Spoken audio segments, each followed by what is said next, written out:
Hey guys, um, I'm doing this video because I'm going to share two visions the Lord gave me.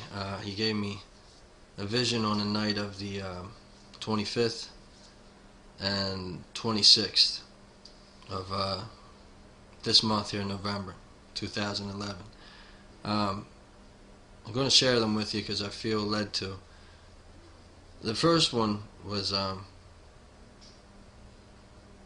I was standing and I was looking over this huge field, and there was people just um, walking aimlessly through the field, and they're all looking for scraps.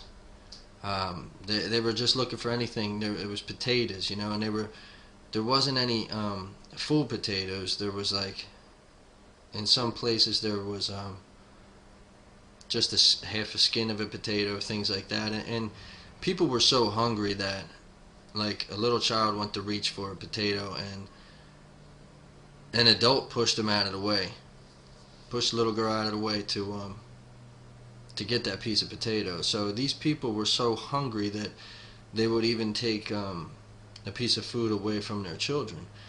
And when I say field, I mean just hundreds of acres of just barren field. You know what I mean? And people are just everywhere, walking, looking at the ground, trying to get something to eat. They're starving, and you can see the desperation on their faces. They're just lost. And when I turned around to my right, I seen a trail of potatoes for as far as the eye could see. And I mean, potato, potato, potato, potato. Like, and I thought to myself, wow, I have enough potatoes here, for forever.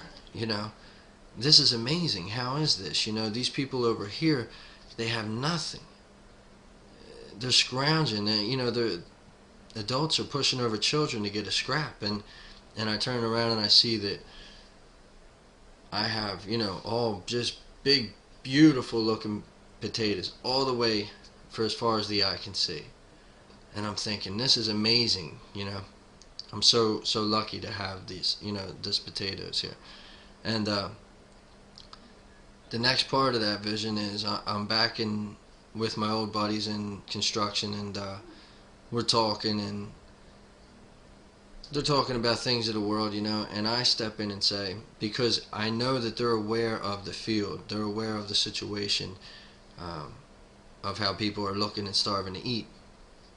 And I step in and I say, hey man, let me tell you what the Lord's done for me. All those people with the field. And I go to tell them my story, and when I started to talk, they listened to me. But as I said, let me tell you what the Lord's done for me, they go, and they go back to their own worldly conversation.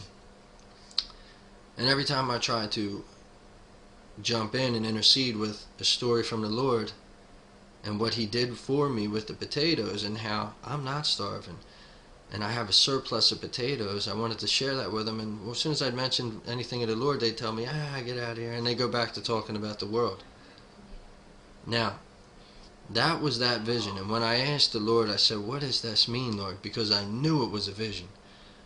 And He told me that the people in the field who were looking for scraps, who were pushing over their own children to eat, who walk around aimless with just lost faces, and they're in desperation, that these people do not listen, do not seek Him. And because I seek Him, because I love Him, and because He's granted me mercy, that He told me, I will always provide for you. I will always provide for your family. You will always have what you need. So, because I follow Jesus, because I love Jesus and chase Jesus, He graced me with all these potatoes, okay? And to the people who didn't follow, they're just lost, walking aimlessly, searching for scraps. And He showed me that with my old buddies, that as soon as I mentioned the Lord's name, they didn't want to hear it. He showed me these people who do not want to hear me, who won't listen to anything about me, are the ones who will be out here searching for scraps. Those who seek me, I provide for. But see, these people openly didn't want to hear about him. They made a conscious decision not to listen to the things of the Lord. They didn't want to hear about the Lord or what he did. So it was basically telling me, because you follow me, because you love me, and you're trying to seek me with all your heart, I will provide for you. But these people here, you're trying to tell them, and they're not going to listen to you. You know, some people just aren't going to listen, and they're going to be left to wander aimlessly looking for scraps. Now that was the first night dream. And then the second night, this was the dream. Now, like I said, I was in construction, you know, building and all that. So I'm back on a job site, and we're building a house, and it's got a block wall, like an 8-foot parking garage, and then the house goes up 2 levels from there, and then you have the roof. So I noticed that at the very base of the house, one of the trusses, the outside truss, is, you know, it's rotted. And I say, you know, yo, you guys got to fix this immediately. You know, this is part of your foundation of the house. This has to be fixed immediately. So I tell the foreman, who was my foreman when I did work.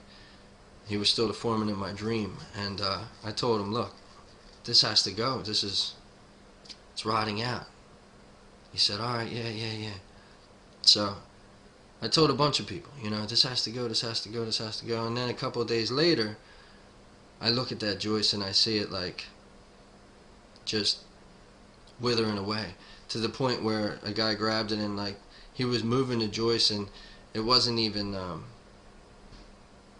it was moving freely. It wasn't even holding up the house, and all of a sudden the house caved in. That side of the house just caved in, and it just fell in, and there was guys working all through it now. I could see the guys. I looked up and I just seen guys falling, and I didn't see any death, but I did see guys falling, you know, 1 and 2 stories onto different wood. They were hurt, you know. It was they were injured badly, some of them. They were bleeding and things like this, and I thought, you know, how can this be possible? How can these guys, when I told them that the foundation of this thing was not secure, continue to build up now, you know, to the point where they're putting up the roof and the roof trusses and all? And so I call my foreman and I say to him, yo, John, I say, you remember I told you about this joists, right? He said, yeah. I said, these trusses here, the floor trusses, I said, I told you this thing had to be fixed. I told you this a week ago. I said, and nobody's done anything with it. I told more than one guy. I said, nothing was done with it, and this place just collapsed. I got guys over here hurt, you know. This is a nightmare. There's people hurt, man. And I never heard another answer on the phone when I called him, you know, after I said that to him. So I actually woke up like this, talking on the phone. So I came to like that, and I asked the Lord immediately, because I knew that it was something that He had given me. I said, Lord, what does this mean? Why did I have this dream? And He said, because you seen something was wrong, and you told people what was wrong. You told them that this was not safe. You told them they were in danger, and you kept telling them, and they kept saying, it's okay, it's alright. Oh yeah, we'll get it, we'll get that piece, we're going to fix it. We'll get it. And they kept putting it off and putting it off and putting it off, and their foundation was not strong. And at a time when they never expected, it crumbled. It was over. And basically what He's telling me is that I can tell people the truth. I can warn people of anything. And people tend to say, I'll get it next week, or I'll do that, or I'm going to get right with the Lord. I just got to, I mean to do this, I mean to do that. And then your foundation breaks and it's over. Then your house collapses without notice. And you don't have any more time. So he was just showing me through these two visions that that I'm speaking to people. I'm trying to tell them the truth. And that he's telling me some people just won't listen. They won't hear it. They don't want to hear the things of the Lord. They don't want to hear anything that has to do with Jesus. And with the house collapsing, if your foundation is not strong, then you won't survive it. You'll collapse. You'll crumble. And also, the people keep putting things off. Okay, yeah, I'm going to do that. Even when you tell them the right thing, or you warn them of truth, or you warn them of a danger, and they don't heed their warning, that it's inevitable that they're going to suffer in some kind of way. So that's just my dreams, guys. I'm not going to, I guess, go through the whole interpretation. I might have already interpreted. I interpreted it to you as I heard it from the Lord. But anyway, I just thought I'd share it with you. I felt the Lord putting it on me, and I thought I'd give it to you guys. Alright, I love yous, and may the precious blood of Jesus protect yous all. God bless you guys.